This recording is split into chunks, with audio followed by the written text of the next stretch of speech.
সহিহ মুসলিম খুলে, সহিহ বুখারী, বাইরুতের সাহ, পরিষ্কার 208 নম্বর হাদিস। আপনার কাছে যদি অ্যান্ড্রয়েড ফোন থাকে আপনি সেখান থেকে দেখে নিন।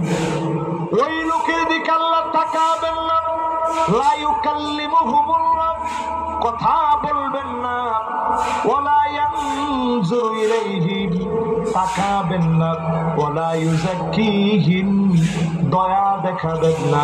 কোন লোক? সেই লোক রাজুলুন বায়আ রাজুলান, একজন আরেকজনকে গিয়ে বলল, নেতা আজকে থেকে আপনার দল করব, নেতা তোমার ভয় নাই।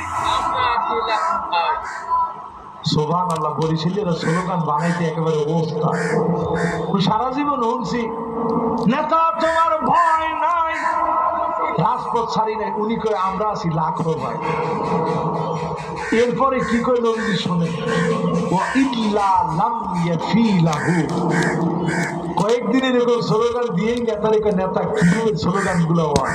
আরে সুবহানাল্লাহ, তোমার স্লোগানের কোনো জুরি নেই। নেতা আমি কিচ্ছু চাই না, খালি একটা পদ দিবেন, বাজার কমিটির পদটা যদি আমার দিতেন বাজারটা খাইতাম। বাজার কি করবে? বেটা তুই কি বোগদা হইছ? বোগদার নাম কথা কথা বাজার দিয়ে বেচছি ওই 5 লাখ টাকা। কয়লা?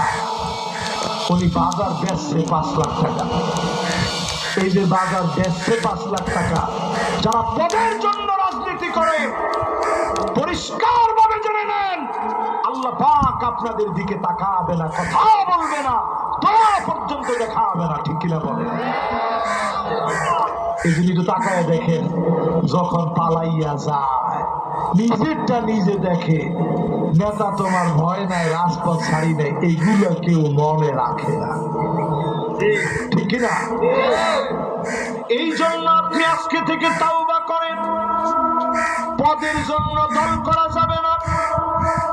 সাহাবায়ে কেরাম পদ পেলে কাঁদতে কাঁদতে বেহুশের মতো হয়ে যেতেন, সিজদায় পড়ে যেতেন, আল্লাহর কাছে বলতেন কেমন করে দায়িত্ব পালন করব। আল্লাহর কাছে সাহায্য চাইতেন।